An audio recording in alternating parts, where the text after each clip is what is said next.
Apologies if you're expecting an Easter message, but you're in the middle of our series on 2 Corinthians, and we're in chapter 11.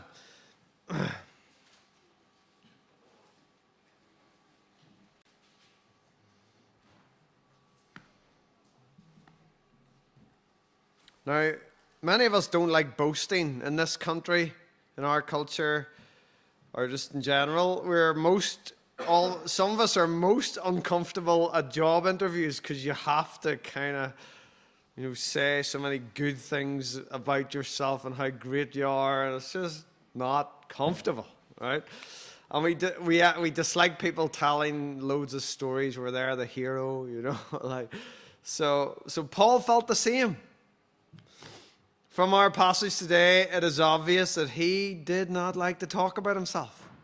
Paul liked to talk about Christ. But especially we have noticed in 2 Corinthians, he actually talks a lot about himself, Paul. He has to, he's forced to, because there's other men around who love to boast. And they are false apostles, right? So we're going to turn, please, to chapter 11 and verse 13. Just to start with, I'm just going to read a couple of verses here, just jump into the passage in verse 13. And this is the real problem in our passage today. It says, "For such men are false apostles, deceitful workmen, disguising themselves as apostles of Christ. And no wonder, for even Satan disguises himself as an angel of light. So it is no surprise if his servants also disguise themselves as servants of righteousness." So just want to give you a little background on this chapter. Paul is saying this is the real problem here, these false apostles. And he calls these men out for what they are, fake apostles. Now from these chapters here in 2 Corinthians, we can piece together something of the situation that's going on. So, of course, Paul is writing this letter to the church at Corinth. And Paul had been there himself. But sometime after Paul left, these men turned up, false apostles.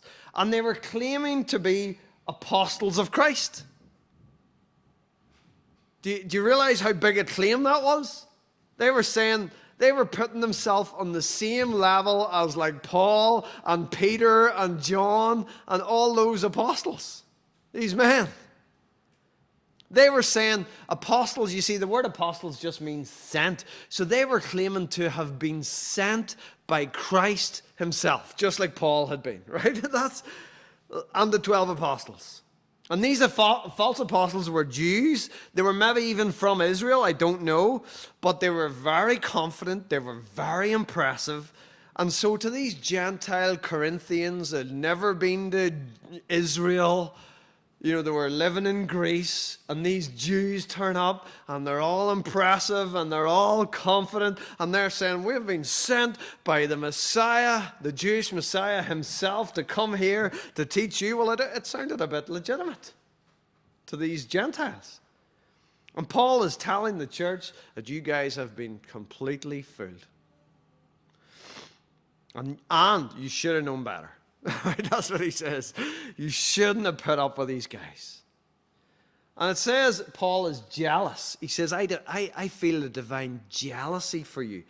Because he genuinely loved these Corinthian Christians, right? And he had served them and he had prayed for them for years. And now these chancers had turned up to steal them away. these other apostles. It's a bit like a good husband, ought to be jealous if another man enters my home and starts, telling my wife how bad I am in order to steal her. I should be jealous, right? That'd be a good reaction. Well, Paul is having a good reaction. He's like, who are these guys? And these fake apostles, they were actually trying to take over from the real apostle Paul, his territory, his influence over these Gentile Christians. And in verse 5, Paul sarcastically calls them super apostles, right? These super apostle guys. Because they claim to be actually far superior to Paul and Peter and all the others. These were the ultimate apostles, super apostles. And they made fun of Paul because, in their view, he didn't even know how to give a proper speech. In the Greek culture of Corinth, the locals valued being a great orator in the same way that our culture values pop stars and actors and actresses. Well, in those days, they were the celebrities, the great orators, the ones who could give great speeches. And Paul says, admittedly, in those skills of Greek rhetoric, I am unskilled in speaking. I have not learnt all of that stuff. So these Jews who also were trained in the Greek ways of speaking turned up, and they give this all-out attack on Paul. He is a useless apostle. We are proper apostles. And Paul is not so much concerned about himself, though. He was concerned about this church slipping away from the truth, because these fake apostles were presenting a completely different Jesus and a different spirit and a different gospel. And the Corinthians were putting up with it. He says, these guys are coming in and presenting someone completely different from the Jesus I presented to you, from the Holy Spirit I presented, and from the gospel I present. And you're happy enough to listen to it. You find this new perspective really interesting because they were so good at putting it across. And Paul just can't sit back and let these liars lead this church away from the knowledge of the truth. So he is forced to defend himself against these rivals in order to maintain his influence on this church. But the difficulty is, how does he do that? Because the Corinthians are so influenced by Greek culture, they are so easily impressed by boasting, by people going on about how great they are. So Paul has to kind of join in. He has to beat these guys at their game. And Paul too says, I'm going to boast. Even though it's a fool's game, I will boast. So imagine you are a leader of a church or a Christian organization, and while you're away for an extended holiday, there's someone else comes in to take over your territory. And you're forced into proving that you're the real deal. You're the real, don't listen to that other form of Christianity. I'm the real deal. What would you say? How would you boast to prove yourself to be a true and genuine Christian? This is what Paul has to do. Well, would you tell your testimony? Would you speak of your achievements for the Lord? Well, let's read about how Paul boasts to defend himself. In 2 Corinthians chapter 11, he's going to defend himself as a real apostle against these false apostles. Okay, so we'll read the whole text. I'll put it up on the screen as well. I wish you would bear with me in a little foolishness. Do bear with me, for I feel a divine jealousy for you, since I betrothed you to one husband to present you as a pure virgin to Christ. But I am afraid that as the serpent deceived Eve by his cunning, your thoughts will be led astray from a sincere and pure devotion to Christ. For if someone comes and proclaims another Jesus than the one we proclaimed, or if you receive a different spirit than the one you received, or if you accept a different gospel from the one you accepted, you put up with it readily enough. Indeed, I consider that I am not in the least inferior to these super apostles. Even if I am unskilled in speaking, I am not so in knowledge. Indeed, in every way we have made this plain to you in all things. Or did I commit a sin in humbling myself so that you might be exalted, because I preached God's gospel to you free of charge? I robbed other churches by accepting support from them in order to serve you. And when I was with you and was in need, I did not burden anyone, for the brothers who came from Macedonia supplied my need. So I refrained and will refrain from burdening you in any way. As the truth of Christ is in me, this boasting of mine will not be silenced in the regions of Achaia. And why? Because I do not love you? God knows I do. And what I am doing, I will continue to do, in order to undermine the claim of those who would like to claim that they, in their boasted mission, they work on the same terms as we do. For such men are false apostles, deceitful workmen, disguising themselves as apostles of Christ, and no wonder, for even Satan disguised himself as an angel of light. So it is no surprise if his servants also disguise themselves as servants of righteousness. Their end will correspond to their deeds. I repeat, let no one think me foolish, but even if you do, accept me as a fool, so that I too may boast a little. What I am saying with this boastful confidence, I say not as the Lord would, but as a fool. Since many boast according to the flesh, I too will boast. For you yourselves gladly bear with fools, being wise yourselves. For you bear it if someone makes slaves of you, or devours you, or takes advantage of you, or puts on airs, or strikes you in the face. To my shame, I must say, we were too weak for that. But whatever anyone else dares to boast of, I am speaking as a fool. I also dare to boast of that. Are they Hebrews? So am I. Are they Israelites? So am I. Are they offspring of Abraham? So am I. Are they servants of Christ? I am a better one. I am talking like a madman, with far greater labors, far more imprisonments, with countless beatings, and often near death. 5 times I received at the hands of the Jews the 40 lashes less one. 3 times I was beaten with rods. Once I was stoned. 3 times I was shipwrecked. A night and a day I was adrift at sea.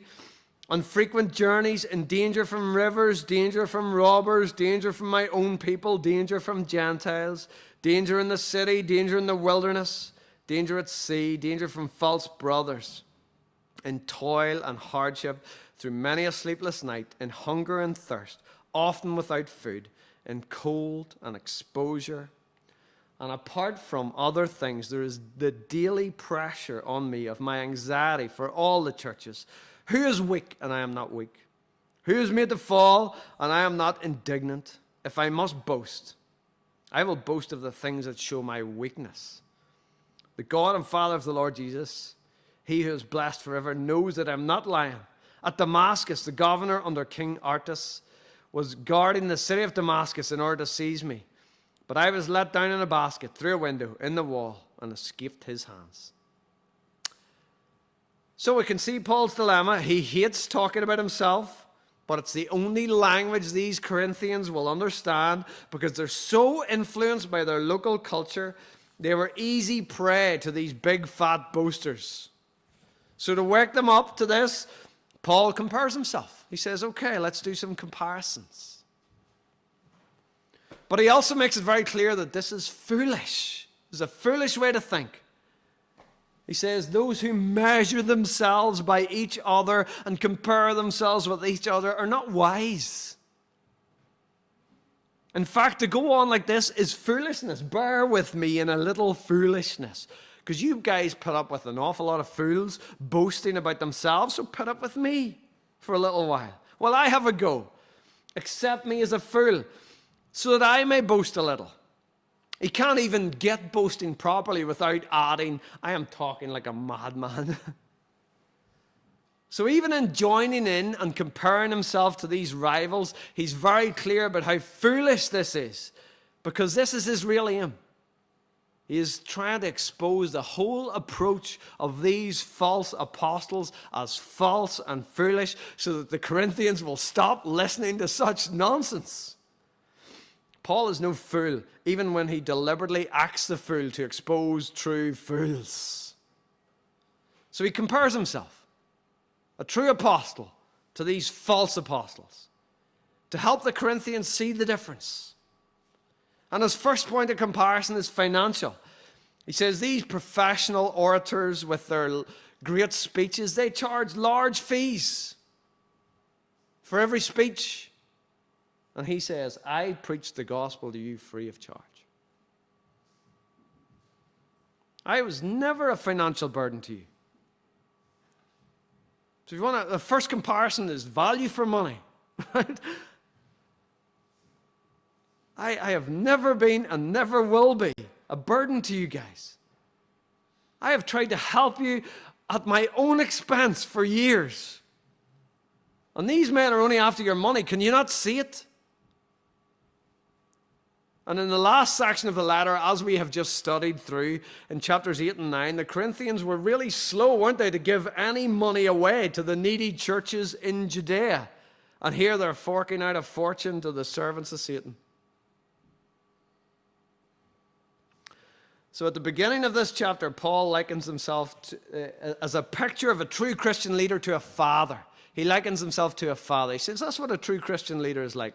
We're like fathers, trying to bring up good and faithful daughters like the churches. So he likens himself to a father and all of his churches to like daughters. And he has promised all of his daughters, he's looked after them, he's provided for them, he's worked hard for them, he's trying to bring them up to be decent people, and then he's promised them to Christ.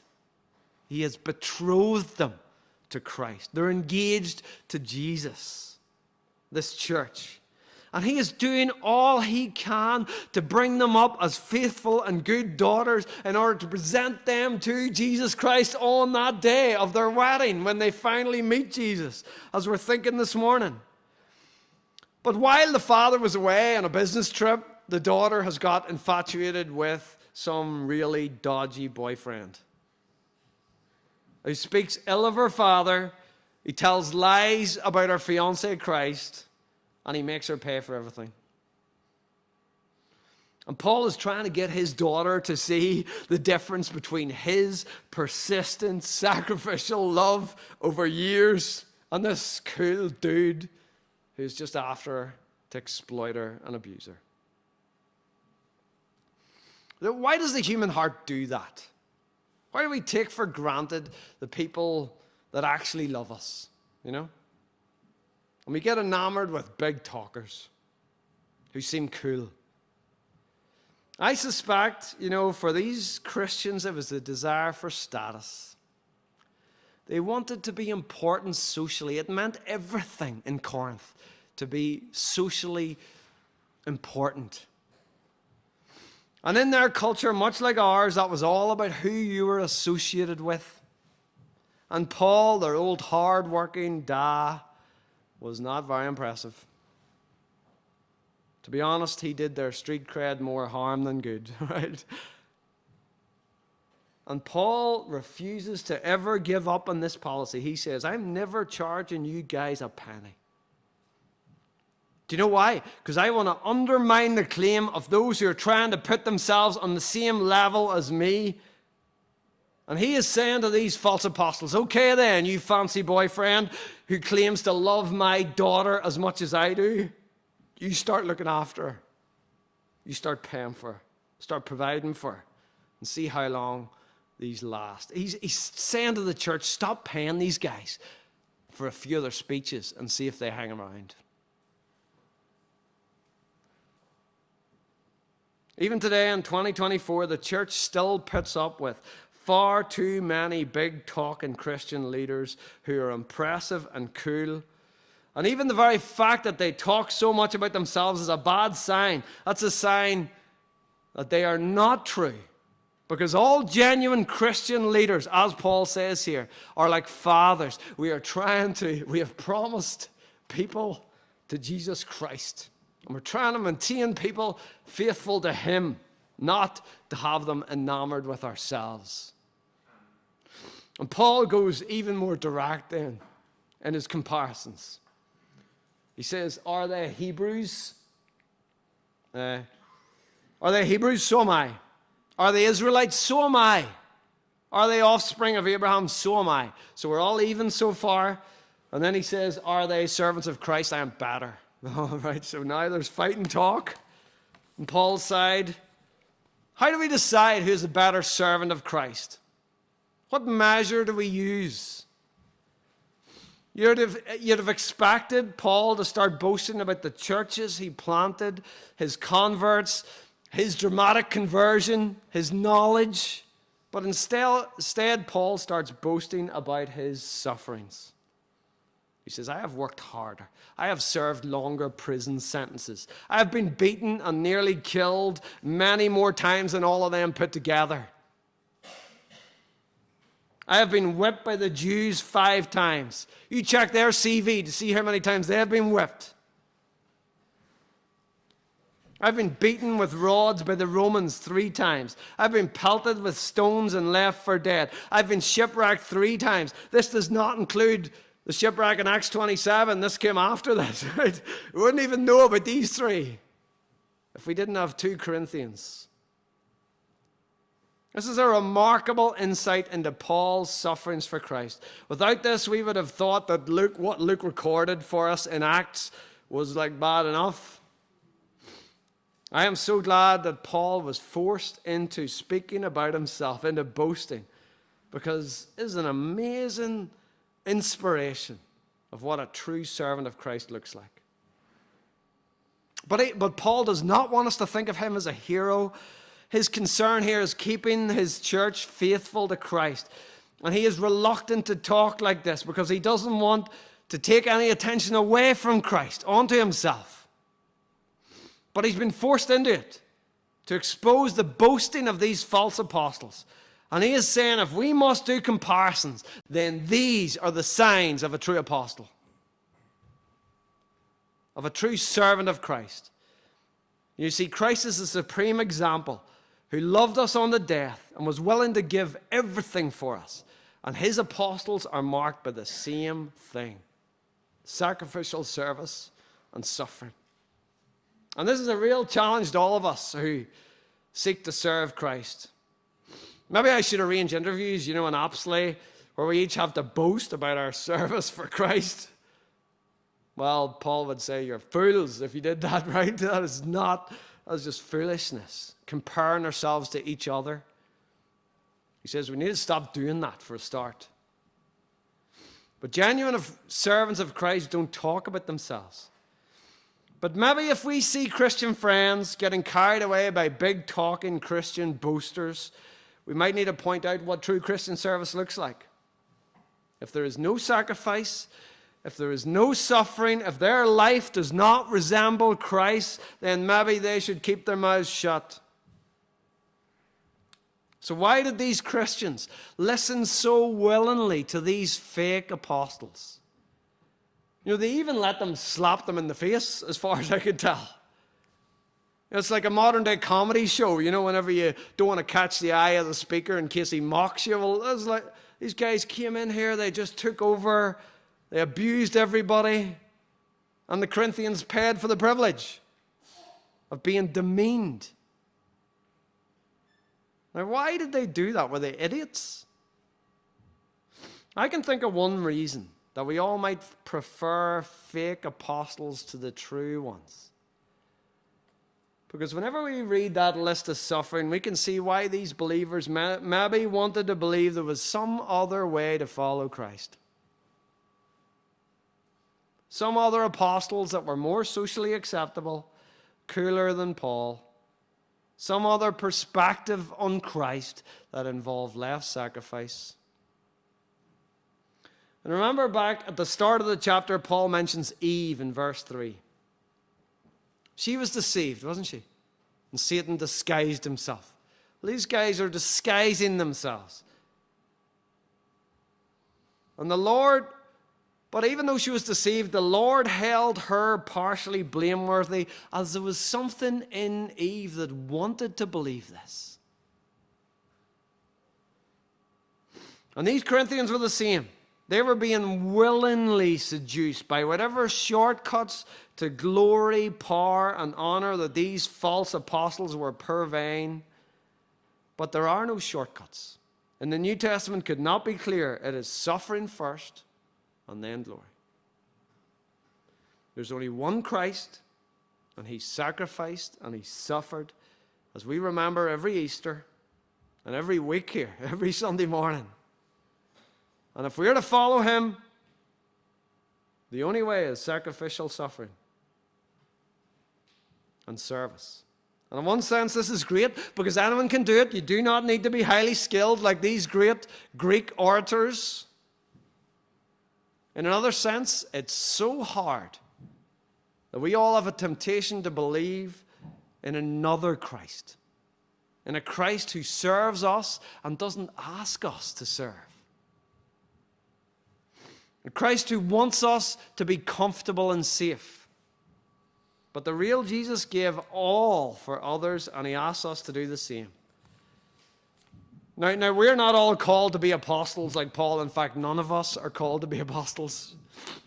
So for the Corinthians, the main point for them and for us is to recognize Paul as a true servant of Christ, so that we learn about Christ from him and we stay faithful to the true Christ through what Paul teaches us. And Paul is saying all of this not so that they follow him and they become pioneer missionaries. He is saying all this so they listen to him. So they listen to the true gospel instead of these phonies. And we are called to do exactly the same, just that. We are called to listen to Paul, to follow the same Christ that Paul followed and that Paul presents to us. And that's exactly what we're doing right now. And that will always mean some sacrifice, some willingness to suffer for the gospel, because that's what Christ did and that's what Paul did. And it's even harder for us. We live in a very different world from Paul. We have it so much easier. Never mind the beatings and the imprisonments and the sacrificing. You know, even us sacrificing some sleep or one meal is a big deal to us because we have it so easy. And this was a really good passage for me to study just before going to camp last weekend, so I didn't dare feel sorry for myself for losing a little sleep. So let's review. What can we learn from 2 Corinthians 11? Number 1, boasting is for fools. Most of us don't like it anyway. But another thing that is more relevant to us is that comparison is also foolish. We need to stop comparing ourselves with each other to feel better or worse about ourselves as Christians.